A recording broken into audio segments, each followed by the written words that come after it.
3 April 2012 کو چلاس کے مقام پر ایک خوفناک واقعہ پیش آیا تھا سنی اور شیعہ برادری کے بیچ میں. اسی کے مد میں جو آج کل یہ پس منظر ہمیں دیکھنے کو مل رہا ہے کہ گستاخی ہوئی تھی، اس ٹائم بھی گستاخی ہوئی تھی. تو یہ ایک پورا واقعہ پیش آیا تھا، سنی اور شیعہ کے درمیان بڑا تصادم پھیلا تھا اور انتہائی ہولناک ایک واقعہ پیش آیا تھا، جس میں لاکھوں مائیں اپنے لال سے جدا ہوئی تھیں، عورتیں بیوہ ہوئی تھیں اور لاکھوں لوگوں کا امن خراب ہوا تھا. پھر اس واقعے کے بعد تقریباً گلگت کے خطے میں کئی برسوں تک امن نہیں تھا، لوگوں کے دلوں میں نفرتیں تھیں ایک دوسروں کے لیے. لیکن پھر دھیرے دھیرے وہ نفرتیں ایک دوسروں کے لیے کم ہونے لگی. اب کچھ سال آپ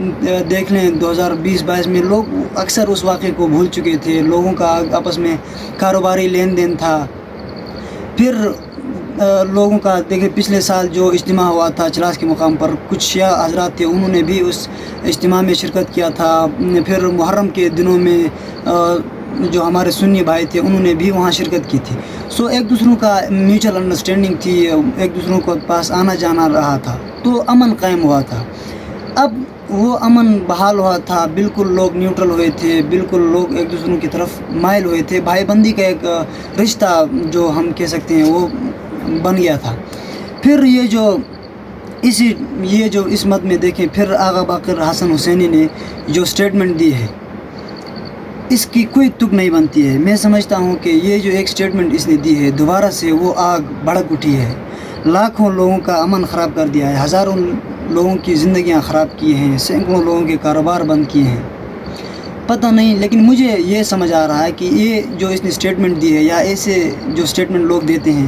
ان کی جو میں سمجھتا ہوں کہ 2 ریزنز ہو سکتی ہیں. ریزن نمبر 1 یہ ہو سکتی ہے ایسے سٹیٹمنٹ دینے کے یا ایسے نفرت انگیز سٹیٹمنٹ دینے کی 2 ہی ریزنز ہو سکتی ہیں، جتنا میں سمجھتا ہوں یا جتنا میں اپنے اس چھوٹے سے دماغ سے میں جو سوچ سکتا ہوں. اس کی 2 ریزنز ہیں. فرسٹ ریزن یہ ہو سکتی ہے کہ یہ ڈیوائڈ اینڈ رول کی تھی، اپنے لوگوں کو ڈیوائڈ کرتے ہیں دوسرے لوگوں سے اور ان پہ پھر حکمرانی کرتے ہیں. پہلا یہ ریزن ہو سکتا ہے کہ دیکھیں پہلے آغا باقر حسن حسینی، اس کو میں جانتا تک نہیں تھا، ٹھیک ہے، میں تو کیا ایون جو شیعہ حضرات ہیں ان میں سے بہت سے لوگوں کو جانتے نہیں تھے. لیکن اب یہ سٹیٹمنٹ دینے کے بعد وہ انہیں ماننے لگے ہیں، وہ ان کو اپنا لیڈر سمجھنے لگے ہیں، ٹھیک ہے. کل وہ جو بھی بات کریں گے وہ سرخم تسلیم کریں گے. اپنی ہائپ کریٹ کروائی ہے، اپنے آپ کو فیم دلایا ہے. ایسے سٹیٹمنٹ دیتے ہیں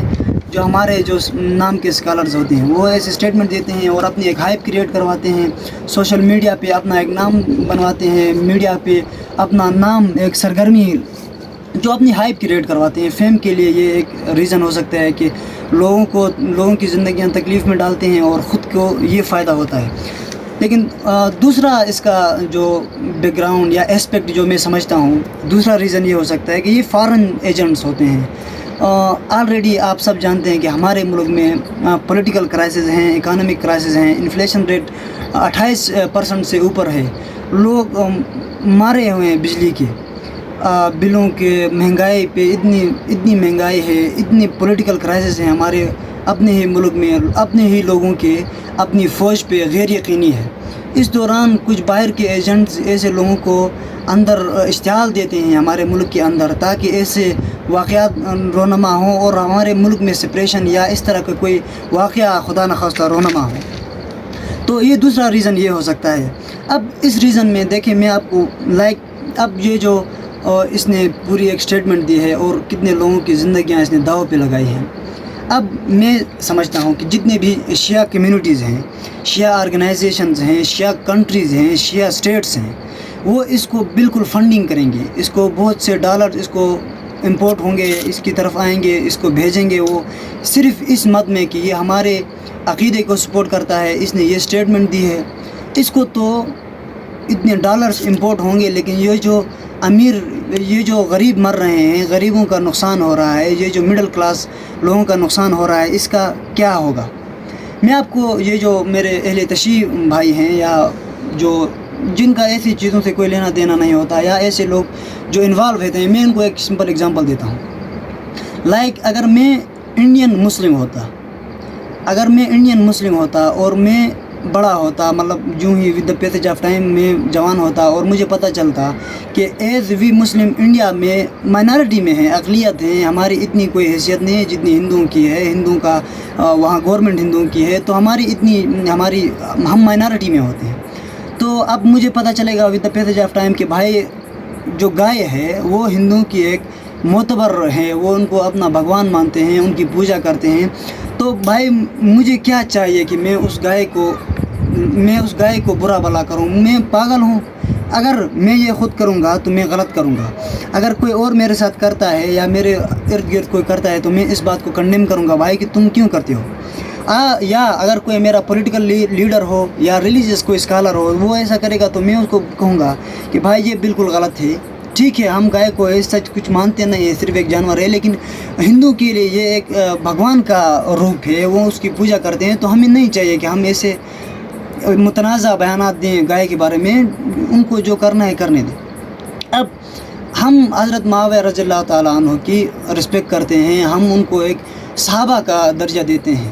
اب جو بھی آپ کا عقیدہ ہے، میں وٹ ایور جو آپ کا عقیدہ ہے وہ آپ کا اور اللہ تعالیٰ کے مابین ہے، لیکن اس طرح آپ نفرت انگیز بیانات دیتے ہیں، اس سے لوگوں کو اشتعال پھیلتا ہے، لوگوں میں نفرتیں پھیلتی ہیں، غصہ ہے ایک، جب آپ کو پتہ ہے، آپ آلریڈی آپ سب کو جانتے ہوں، آپ کے اسکالرز کو آلریڈی پتہ ہے کہ بھائی ہمارے عقیدے میں جو صحابہ کی گستاخی ہے اس کی سزا سرطن سے جدا ہے، تو آپ لوگوں کو سمجھنا چاہیے کہ بھائی جتنا آپ کے عقیدے میں حضرت معاویہ رضی اللہ تعالیٰ عنہ کو، حضرت سفیان رضی اللہ تعالیٰ عنہ کو، حضرت ہند رضی اللہ تعالیٰ عنہ،